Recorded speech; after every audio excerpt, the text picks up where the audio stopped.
the design of planned attacks on buildings inside the U.S. and how operatives were directed to carry them out. That is valuable information for those of us who have the responsibility to protect the American people. He told us the operatives had been instructed to ensure that the explosives went off at a point that was high enough to prevent people trapped above from escaping. He gave us information that helped uncover Al-Qaeda cells' efforts to obtain biological weapons.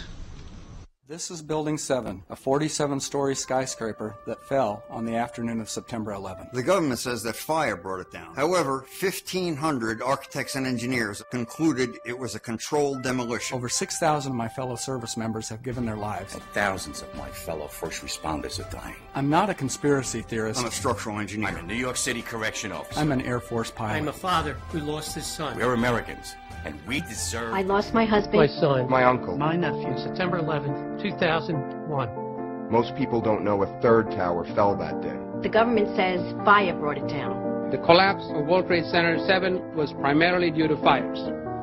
I, along with 1,400 other architects and engineers, have found the government's conclusion to be physically impossible. Impossible. We need the truth about what happened that day. Go to rememberbuilding7.org. Why it fell, why it matters, and what you can do.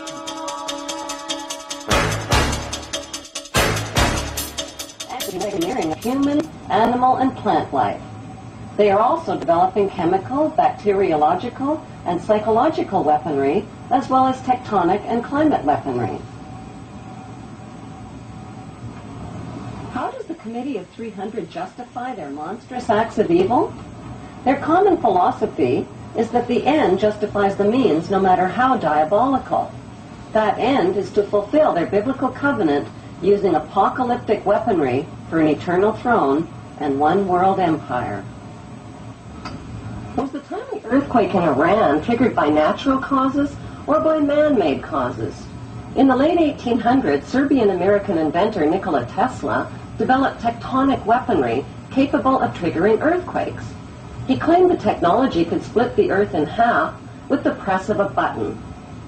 Tesla sold the patents for his earthquake technology to U.S. weapons manufacturer Westinghouse in 1885.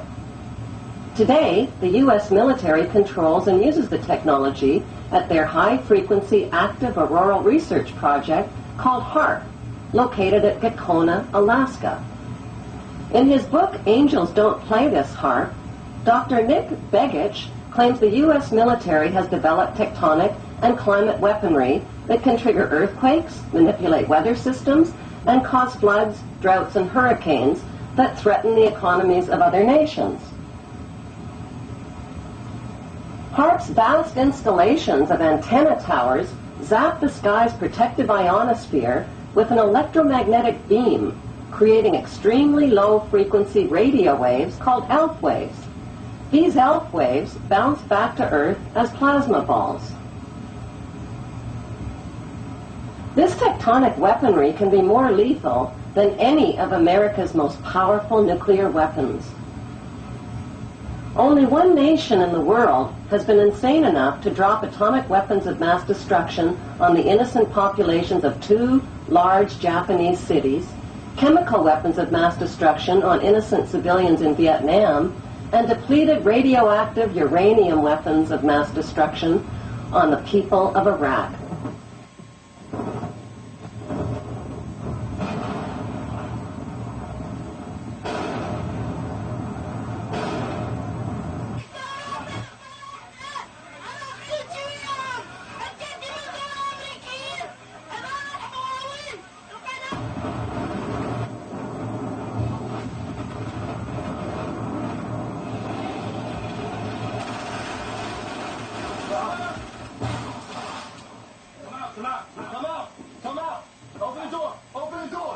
Get your hands up and come outside.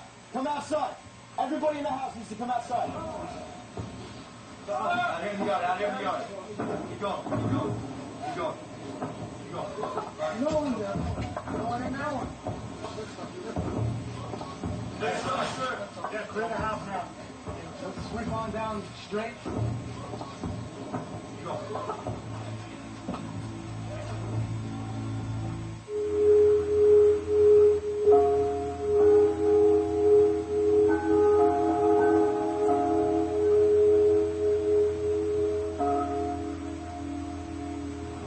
pharaohs of ancient Egypt who built their empire with the help of a grand vizier, Queen Elizabeth II also has a grand vizier who serves as her most trusted advisor. His name is Lord Evelyn Rothschild, and he is the second wealthiest and most powerful person on earth. He is also Lord of the world's financial capital, the city-state of London. Lord Rothschild and his ring of power hide their identities behind 13 city council members who stand in as their representatives. On November 30th, 2000, Lord Rothschild, now in his 70s, got married in London to a wealthy Zionist businesswoman named Lynn Forrester. The couple then jetted to Washington and spent their wedding night in the White House. Just months before 9/11, they moved to New York and settled into their 18th floor luxury palace at River House, where two private terraces offered them front row seats for the scheduled 911 show.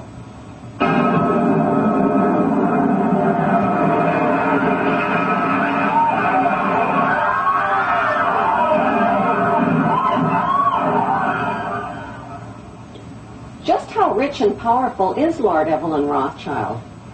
Historically, the Rothschild family wealth was hidden in underground vaults. The Rothschild secret financial records were never audited and never accounted for. Their family commissioned biographies give the illusion that their family fortune has dwindled, but researchers estimate their wealth at close to $500 trillion, more than half the wealth of the entire world.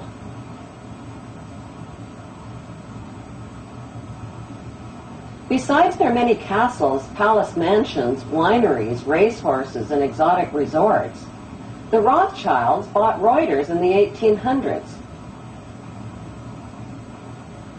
Reuters then bought the Associated Press, which selects and delivers the same news stories to the entire world, day after day.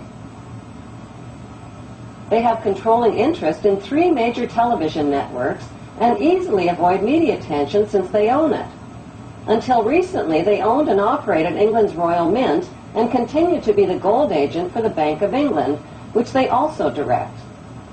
They control the LBMA, London Bullion Market Association, where 30 to 42 million ounces of gold worth over $11 billion are traded daily.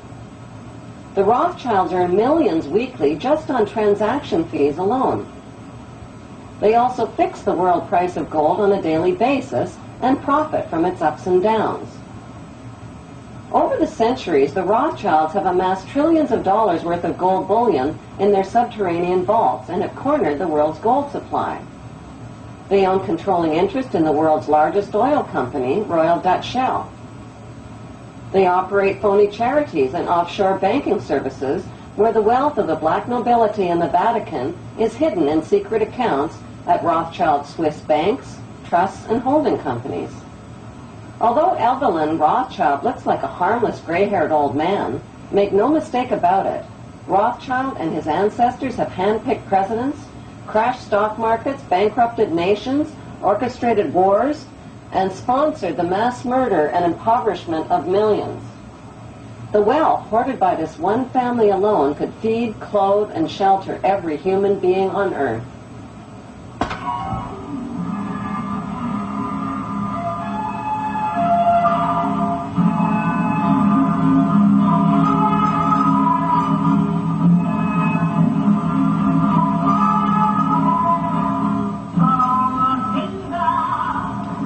Evelyn Rothschild become the filthy rich Grand Vizier to Queen Elizabeth II and godfather of the black nobility?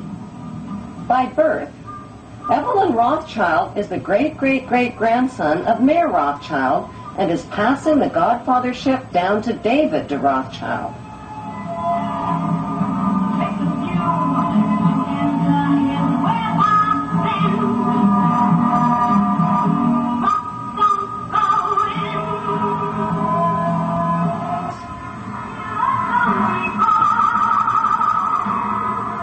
Their story begins in 18th century Frankfurt, Germany, on a cobblestone street called Frankfurt on the Main. Mayer Amschel Bauer was a goldsmith and a loan shark.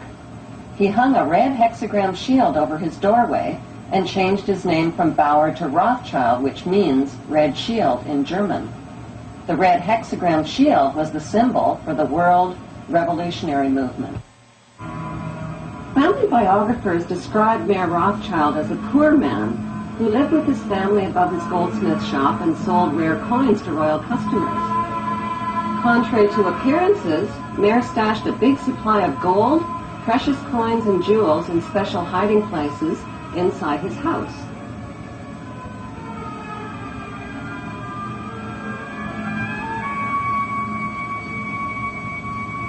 One special hiding place was beneath the back courtyard, where he accessed his strongbox through an underground passageway.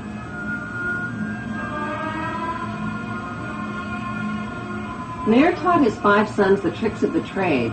To them, he wasn't just their father, he was their lord and master. To them, he was Lord Mayer.